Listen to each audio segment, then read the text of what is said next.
So welcome to Maintenance Considerations for Year-End in Preparation for 2012, a topic that typically gets thought about on January 1 just because things start happening to reports and system data that you forget about because it's at the end of the year and there's sort of maintenance involved in getting things set up for the following year. So a little proactiveness to try and get things in place before you have all those help desk calls come rolling in. So what I'm going to cover today is just some maintenance checklist items that we work with customers on, things to remember to do on an annual basis. The year is 365 days long, so it's easy to forget once you've done it the first time. So best practices to document that. And also things to consider for 2012, things that I typically see happen in customer environments or operations, such as reorganizations and cost adjustments and items that feed into operational years. And of course, New Year's resolutions. What year-end would be complete without that? So it is a good idea to have a maintenance checklist. The reason is it's very easy to forget what to maintain on an annual basis. It's very easy to remember things. Oh yeah, the holidays. The holidays for next year, I have to put that in the calendar. But there might be other subtle things that you forget about and you don't remember until reports start running a little bit strange. So it's always good to actually document a checklist if you have one, or feel free to ask for a copy of these slides to use them as a base perhaps for your checklist. And store them anywhere. You can store them as an attachment to maybe an internal project or in the workspaces of your system, someplace that you'll be able to remember to go look them up year after year. So here's a few maintenance checklist items that I see that are quite common among customer and configurations. And the amount and the number of maintenance items is actually directly related to how you have the system configured, and also your company business model. Those of you who have a calendar fiscal year, January to December 31st, you may have less maintenance than someone like a federal company where their fiscal year actually starts in October and ends in September. So when people have sort of fiscal years that are offset from the calendar year, there's a lot more maintenance that tends to be involved, especially about reporting and time periods. And we'll go into those things such as custom time ranges. But some of the basics are, of course, the calendar holidays that your company recognizes on an annual basis. But don't forget things like if you're using accounting periods, to make sure you set those up. And what about those PTO balances, some things that you may not be aware of at year-end if you have some kind of carryover or expiration type policies regarding your time off or your leave accrual setup. And then also, reports are probably one of the bigger tools in the system that point out when there's a year-end process. So don't forget about the way that reports will run if you have this YTD or year-to-date type time periods on them and of custom time ranges. Then I'm also going to let you guys know about archiving timesheets, something that is not used quite often, but you may find it helpful if you're running into some situations about old timesheets getting picked up by time billing rules. So let's dig into some of this, and we'll flip into the systems to kind of show you where some of these things are in the system for maintenance. And a lot of these maintenance items are more administrative type access in the system. So work schedules. Work schedules are the things that define your company calendar. So what's your work days of the week? For many of us, it's Monday through Friday, and how many hours per day. In the US, it's typically 8 hours a day. In the UK, it's typically 7.5 hours a day. But the work schedule controls the calendar of a work week. Okay? Many of you are putting the holidays in the calendar, and that sort of serves in a couple of purposes. One, it actually impacts or may impact the way that you do utilization reporting. It allows you to remove those holidays automatically from utilization equations because it's removing days out of available days in the calendar. The other reason that a lot of holidays are put into the work calendar is that so that it shows up on the timesheet grid with a little footnote that is a reminder to employees that today is a holiday and you should be using the internal holiday indicator project on your timesheet instead of vacation or sick time or something like that. But the holiday setup on a work schedule actually does have a couple of configuration items to consider. And one of those is how many hours per day does a holiday represent?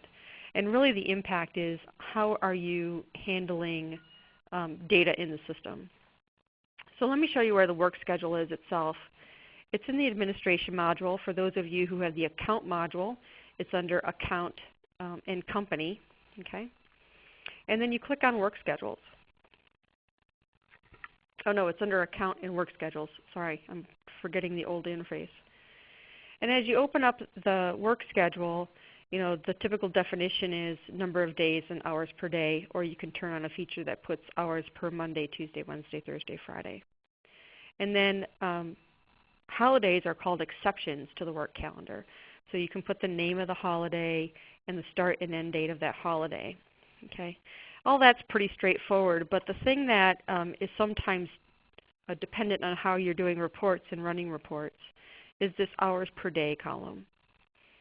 So for many of us, a holiday in a company actually means that you're paid for work, but it's not a working day. So people will put 0 hours to work per day, which removes this day as an available day on the calendar.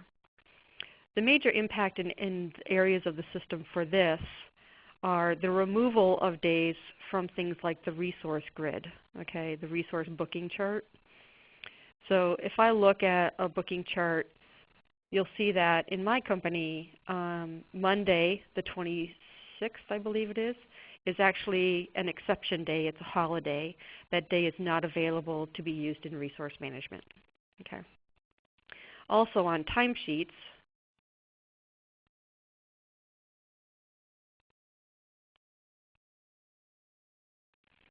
when I select that week, you'll see that I have a little footnote here. And the footnote, if you look at the tips area, says the company's schedule exception is for the Christmas holiday that we recognize as part of Top Step. So the hours per day doesn't really impact the timesheet piece, but it does impact the availability of that day as a working day. Well, what if you wanted to actually plan for somebody to work on that day? Maybe they're taking a different day off.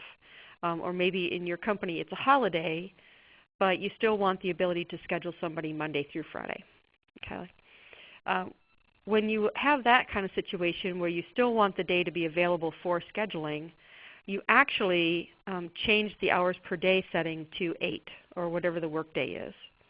It still allows the timesheet to have the footnote that it's a holiday, but now the holiday itself is an 8-hour day. What that supports is the ability for, on a resource grid, every week still looks the same. It looks like a 5-day work week no matter what in the system, because you've said that it's a working day of 8 hours.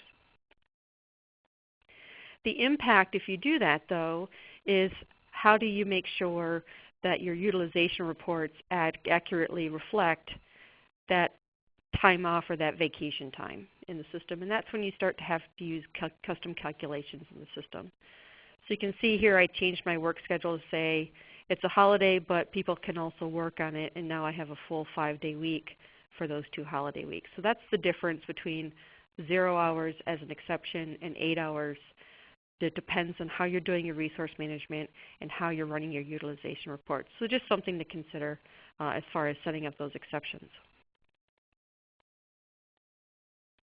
Accounting periods.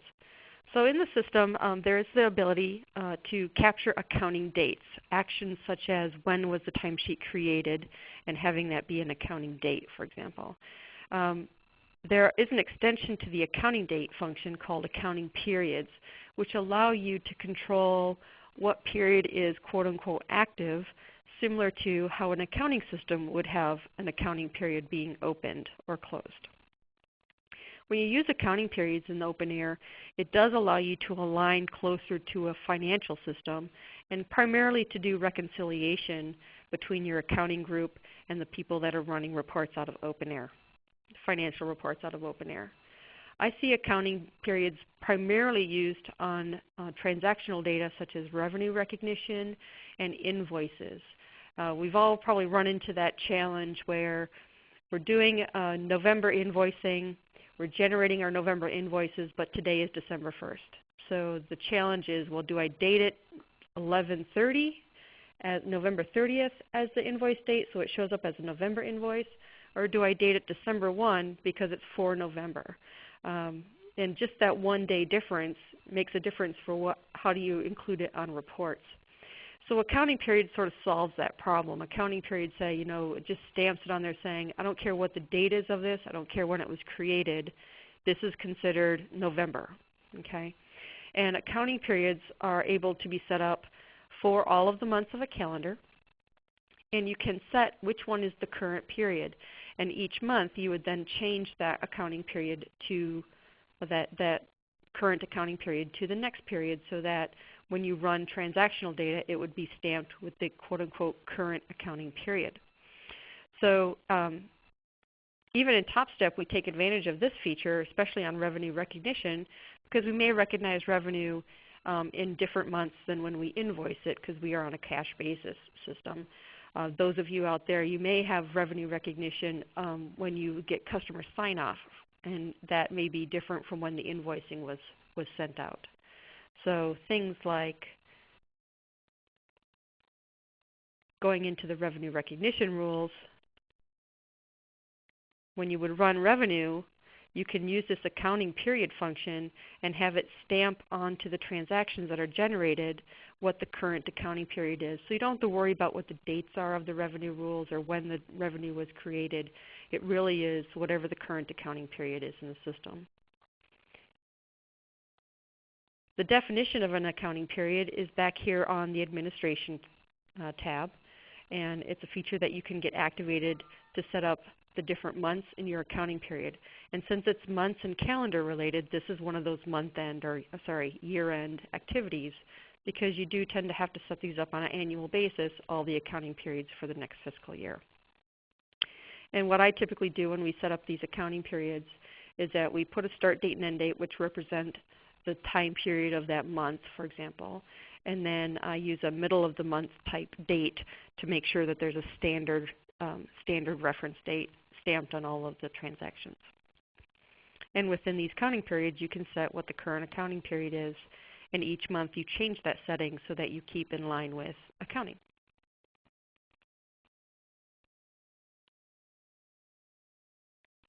PTO balances. So this is paid time off if you're not familiar with the term PTO. OpenAir actually calls it leave accrual.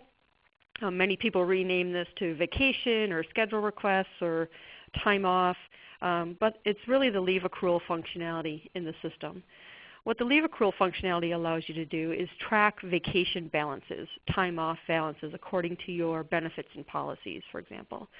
So you set up a series of rules to identify how people earn it at the beginning of the year, maybe a little bit every week or every pay period or every month. And it keeps a balance of what people have earned and how much they've taken based on actual timesheet data. So some companies that we work with actually have an expiration policy or a carryover policy with an expiration, meaning at the end of the year, if you don't use up all your vacation, you lose it, and you get a new accrual at the beginning of next year. Or maybe you can carry it over, and there's a delay of loss, or maybe a month. You can use any leftover vacation the first month of January, but after that you lose it. So if you have any kind of expiration, OpenAir's leave accrual rules actually support the configuration of that expiration policy most of the time.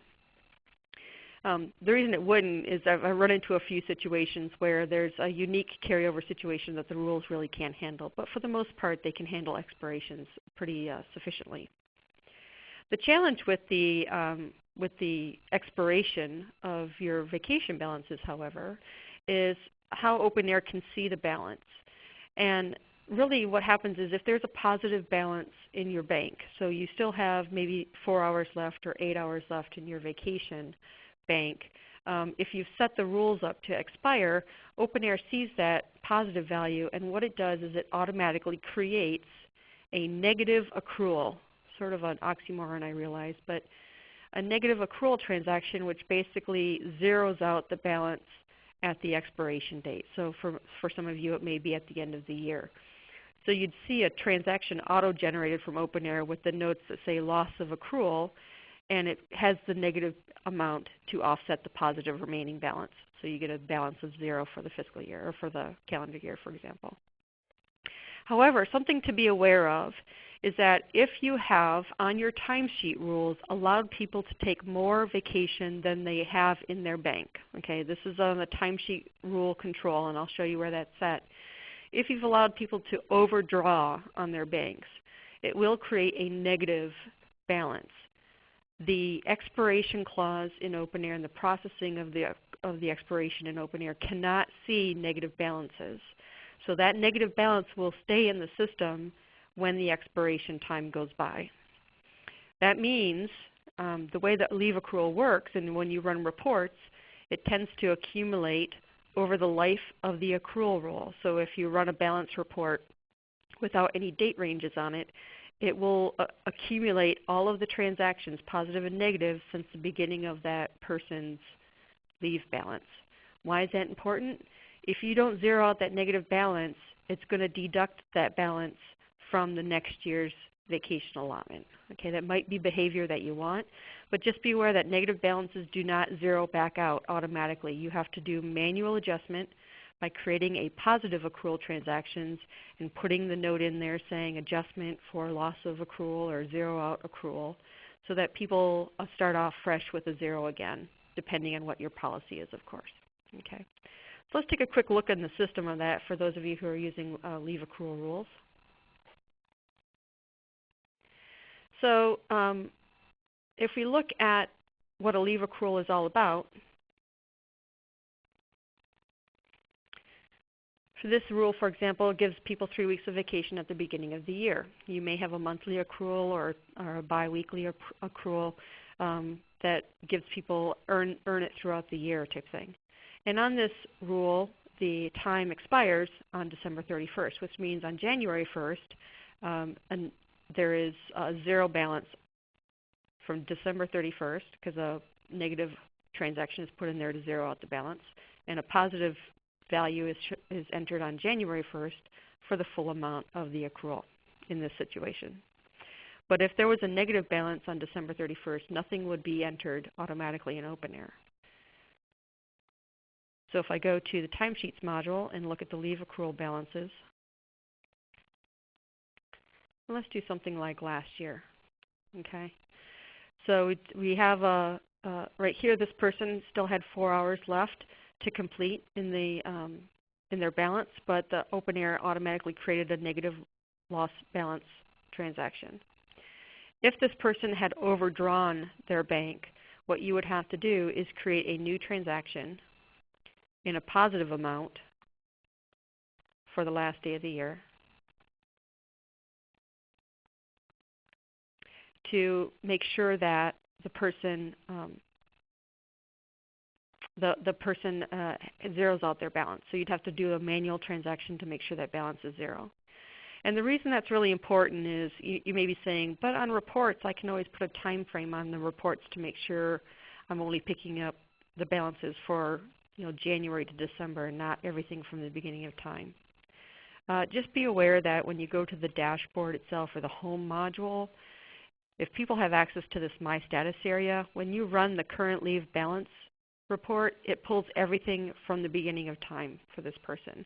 So the negative balance actually does impact a normal standard report that end users would use to check their balances. Okay?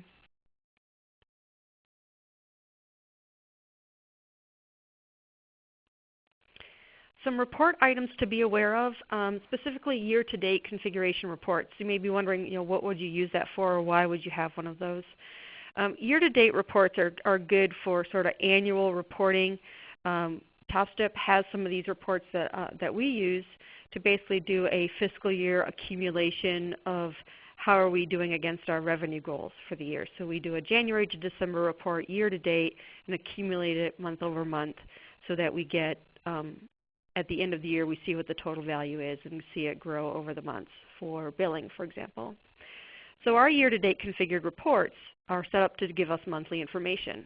The caution I have in here, and just to be aware of, especially for those of you who have just set up your systems for the first time this year and may have some of these year-to-date reports in here, be aware that on December 31st, when you run the year-to-date report, It'll be beautiful. It'll show January through December, month by month, for example, if you do monthly YTD and all the information, and then on 12 a.m. on January 1st, when you go to run that same report, it may just look completely empty and completely different because January is a new year. So the year-to-date reports will focus on 2012. Okay, so nothing to worry about, but this is the type of thing that help desks get calls about all the time. My report was working fine yesterday and today it doesn't work. So check the time period to make sure if it's a year-to-date, you may have to set up some slight changes like maybe hard-code it to be monthly inception or monthly year-to-date or just monthly in general to get you over the hump for the year-end wraparound. Oops. And custom time ranges. So custom time ranges typically impact people who have a fiscal calendar that's separate from the calendar year. So if you do have a fiscal calendar that's not January through December, you're probably a very good friend of custom time ranges at this point in your configuration. So don't forget about these because you have a series of reports that are set up. You've trained people on how to select the custom time ranges, but now you actually have to maintain those and make sure you set up next year's series of custom time ranges so you know what the month of August means. August or Q3 may be October through December. Okay. However, some of you may have taken advantage of custom time ranges to have special formatting of time periods on your reports. Something like a prior effort column of information, a current month, and a future effort column of information. And whenever you have that prior effort, current month, and future effort, those are the kind of time ranges that require regular maintenance, but you may have set them up on an annual basis. So you have a November version of that, a December version of that, a January version of that, and so now you would have to set up for the next fiscal year. So let's go look at an example of custom time ranges in the system.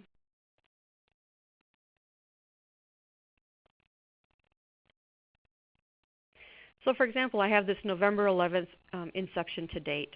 And how I've defined this is anything from January 1st, 2006 until November 1st of this year is what I'm calling prior effort. That is a single time period, and it just accumulates everything through those years and months.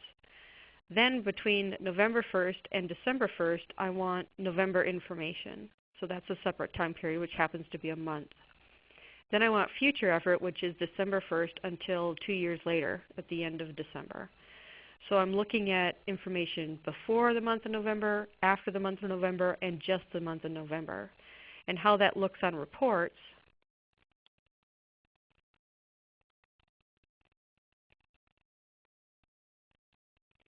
is it formats the time ranges that you would typically see January, February, March, or week 1, week 2, week 3 type thing. It formats the time ranges to show you information grouped in each of those time periods.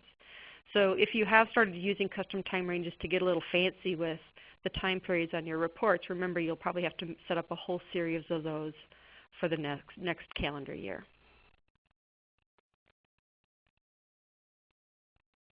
And last but not least is you may, if you're using time billing rules to do billing, you may have noticed an option at the very bottom of the rule, just above the active checkbox that says Exclude archived timesheets. You may have wondered, I wonder what that does.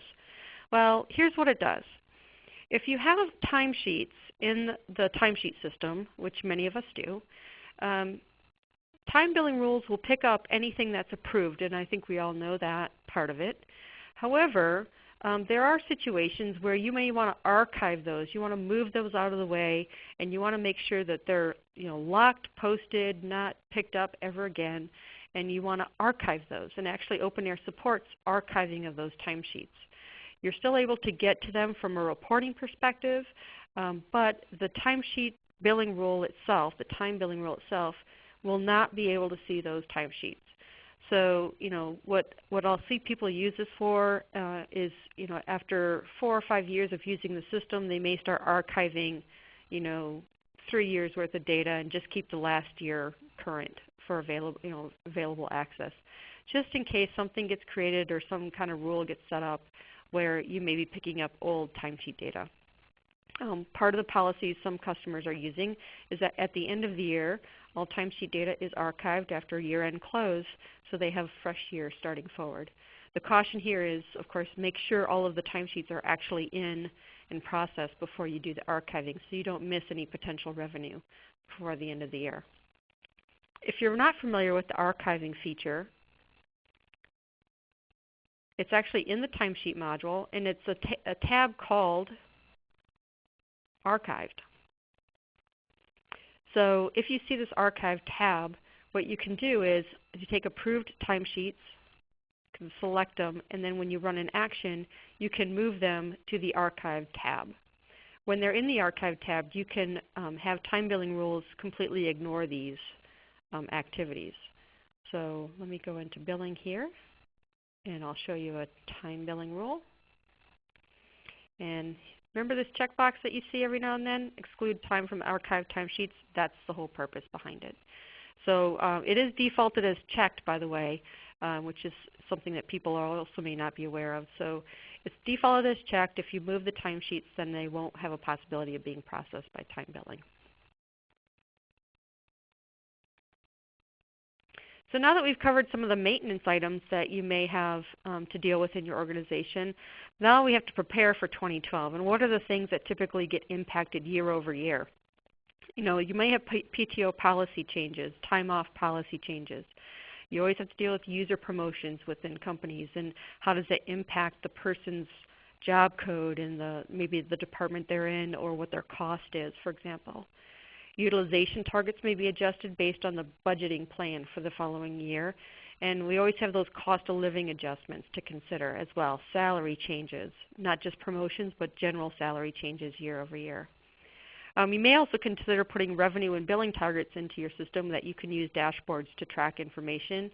And of course, the big one that I see a lot of people that have to face, January 5th, a reorganization is announced, and now you have to sort of fix all of the data in the system. People report to different managers, departments are shifted around, and there's a whole new series of cost centers, for example. So let's start with the PTO policies. Consider things like, what about floating holidays? Many of you have floating holiday allowances, but they change year after year. You have 1 day one year, you have 2 days the following year, depending on how the predominant public holidays fall in the calendar year within your organization or company, okay? Or maybe your company has introduced a new anniversary day off or something. So make sure you have a rule set up in the system, and a leave accrual rule to support that policy. Then of course you have to modify all the users to be able to use that rule. One thing I want to make sure that you are aware of in the system is what the transfer function does when you use that and rule set up on users.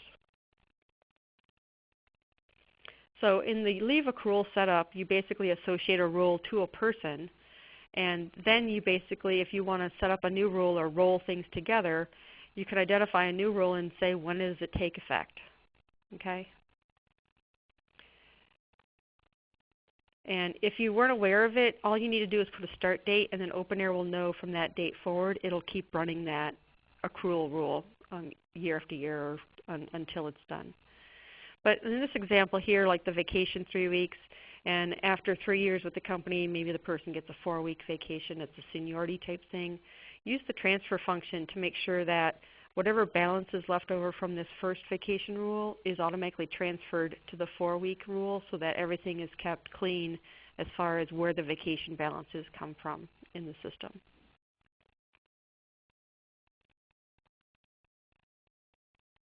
User promotions. Unfortunately, many of these type of things are manual. So people throughout the year may get a promotion, or maybe it's done on an annual basis. And really the things to make sure that you're keeping updated in the system are things like job code.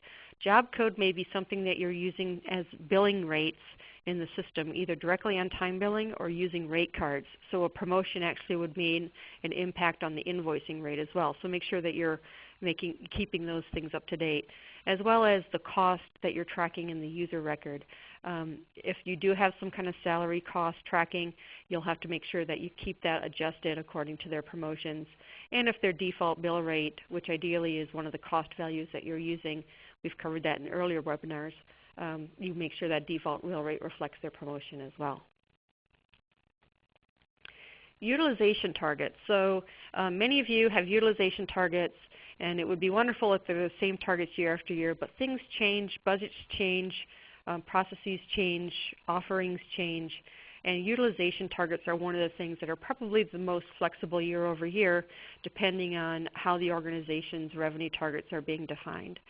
So target utilization is a feature that you can turn on at the user level, and it's very helpful in the case of utilization reporting because it allows you to record a current target utilization and then historical utilization values so that when you run reports year over year, you would still be able to index and calculate according to the utilization target for the previous years. If you do have this feature turned on and you're looking to update utilization targets, if you have a large volume of people, and when I say large volume, it could be 50 plus, sitting there and editing each person individually is a bit trying. There is a quick way to do the update for the utilization, and that's using the tool called Integration Manager. So if you do have access to this tool, I would recommend defining an upload file and a process on how you can quickly update that information across users simply by updating a spreadsheet. We've worked with many customers to set up this kind of thing on a regular basis. If you don't have access to the Integration Manager, that is something that you can contact your OpenAir account manager for to see if you can gain access to it. It is very helpful for year-end updates for sure. If you're not familiar with the target utilization feature, it's actually on the user record, and it's a link that allows you just to track what the utilization target is for a person. It allows you to also have a number of values that are available for reporting and use in custom calculations, such as target hours, and of course this target utilization percent. So it's very helpful just from a calculation perspective as well. Cost of living adjustments, again, costs can be tracked on the user record. Up to 3 levels of cost can be tracked up the record, not 3 historical dates, but 3 levels. And this, of course, requires coordination with your accounting folks on how they're computing the hourly cost or loaded cost per person. But like this shows you 1 level of cost. You can actually activate up to 3 of these. And you can see how you can hold historical costs in the system. So previous year costs can be entered, and then the current cost for the current year can be adjusted. So you can keep track of this also on an annual basis.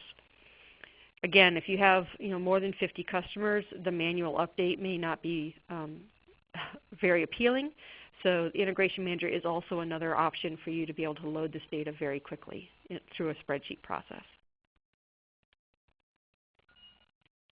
Revenue and billing targets. So your company is setting up an annual budget. They're setting up a cost budget, a revenue budget. Maybe it's per offering or maybe it's per type of service that you deliver. But they have it somewhere, and it's in a spreadsheet typically. Why not put that in OpenAir? Why not enter that in OpenAir literally as a hard-coded internal project with fixed fee targets each month, and then use that on reports to display your target line, and then be able to include the actuals and forecasts that you're including in OpenAir to measure against that revenue line. You know the information. Where better place to put it than have it sit in OpenAir so you can see graphical information versus having to always download in spreadsheets and then compare in spreadsheets along the way. So we do actually talk about this in our dashboard reporting session webinar, but a great example of this is just being able to have a dashboard with financial information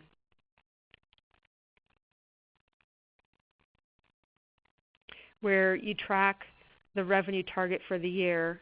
Like this red line here is the revenue target for the year. The green line is signed work, and the blue line is prospect. It does require a little bit of configuration based on the client or the project perhaps, or maybe just using project stages. But a graphic that keys off of actual real-time data that you're using in the OpenAir system really does support a lot of information. So each year when you set up the budget, why not set up the revenue plan in OpenAir? And last but certainly not least, again, is the reorganization. So many of you are probably shaking your head going, yeah, we do this every year.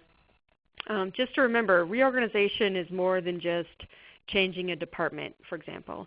You have to think about things like cost centers, who's reporting to who now, maybe approval processes change because certain departments want other people to sign off on stuff. And if you're using hierarchies at all, those would have to be changed, both on a user level and perhaps from a regional or project ownership level. Maybe different departments or different regions or countries are emerging that take ownership of projects that used to be owned by some other department. And then these are just the standard fields that are within OpenAir.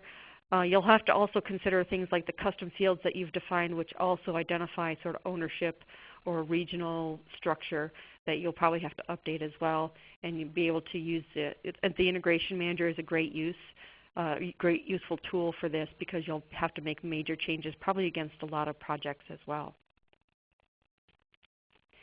I do want to make a caution about this though. For those of you who are using cost centers in the OpenAir system, cost centers have a unique functionality because they track cost at the time that transactions are created. And cost centers have an inheritance. You can define the cost center to be first from the project or the user then the project, or timesheets and so forth and so on. When a cost center changes and you save that record, that's the date and timestamp that the cost center change takes effect.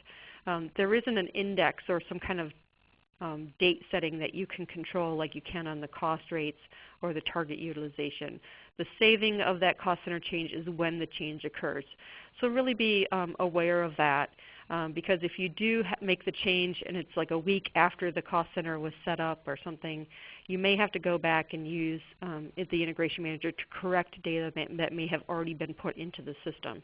So the cost center is one of those critical timestamp type fields, but there's not a date control on it. So just be aware of that. So we've gone through sort of a maintenance checklist and things to maybe keep in mind to prepare for 2012 so you can sort of stave off as much of those help desk questions as possible that will be flying in the first week of January. But what about January 1? What are your New Year's resolutions as you work with the OpenAir system? So here's some ideas that we would definitely encourage you to consider. Every year OpenAir has 6 to 8 releases, and there's a lot of feature functionality that's come out this year. The exception filtering is the latest thing on reports that have come out. There's the reporting wizard, which came out in beta and is being leveraged from a testing perspective at this point in time. So a lot of great features and a lot of in-work features are coming out that you just may not have the time to evaluate. So feel free to contact us or talk to us about our release management offering, which gives you a report card each release to identify what would be useful in your account based on your configuration and use of the system. And also to kind of help with the help desk piece of it, many of you that may be on this phone call are actually a billable resource, but you happen to be in charge of OpenAir at the same time. It's quite a workload, I understand. So you may want to contact us about possibly having outsourced administration. Have us be your help desk. Have us help your tickets. Or have us be your sort of expert user advisor. So we can definitely talk to you about the different options we have to help you maintain your system going forward. January is always a great month to sort of introduce new things because it's a new year, and so newness is a common adoption process at that point. Don't forget, there is a user community out there. We encourage the user community. Sharing of information like these webinars is one of the best ways to sort of understand more of what you can get out of the system. So there is an OpenAir users LinkedIn group. We encourage people to work in that environment with questions. Local user groups are going to continue next year. We're going to continue these webinars next year. Pass along tips to each other through the OpenAir users group or through our website, which is the weekly tip thing. And we reward people that work with us that are part of the community because your active participation in the community only helps people learn more. So we offer discounts to people who are active in the user community itself.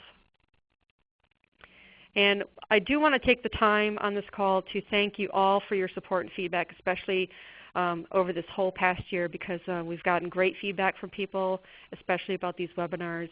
And based on your feedback, we've actually started planning already for next year. And here are some of the webinar topics we'll be talking about next year. revenue management, especially things like the revenue containers that you may not be aware of or using quite yet, how to handle invoices along with credits and corrections, especially if you're in an integrated environment. Many of you have deployments that have to deal with international departments or maybe even different companies in the same instance. How do you deal with customizing but not impacting each person's data view in the system? Project management is becoming a hot topic. So what can your project management do to leverage, project management office can do to leverage OpenAir? What can OpenAir provide to it that would help them adhere to audits and processes? Communication. A lot of automated emails can come from OpenAir. After a while, if you don't have the right setup, people start ignoring them. What's an effective communication plan, automated communication plan between all of the conditional notifications, email templates, automated emails? What makes sense for your organization to take advantage of? And of course, cost tracking is always a hot topic. We did a survey a little bit ago, and we got very good results from all of you. So we will be developing and offering public workshops. We were looking initially to do certain cities, but overwhelmingly people are willing to sit on a virtual workshop and participate in a virtual workshop. So we're going to be looking to get these developed and scheduled starting in Q1 of next year, things like project management. And the workshops would be not just a 1-hour webinar, but like a 4 or 6-hour working session remotely with exercises and working within your account to set up certain situations. The local user groups are going to continue, of course, and the weekly tips. So if you have any weekly tips, I would love to hear from you, and we can put them on our website. You'll get all the credit if you'd like, because it's kind of hard every week to come up with a weekly tip, but there's plenty of tips out there. So feel free to let us know what you'd like to hear about. Well, I would like to thank everyone very much for their attendance in these webinar series. And of course, if you do have any questions, please don't hesitate to give us a call. Send us an email, info@topstepconsulting.com. You can find lots of information on our website. All of these webinars are weekly tips, and everything is searchable. So feel free to grab as much information as you want and let us know if you have any questions on anything. So thank you very much for your attendance, and I look forward to hearing from you in the future. Happy New Year, everyone.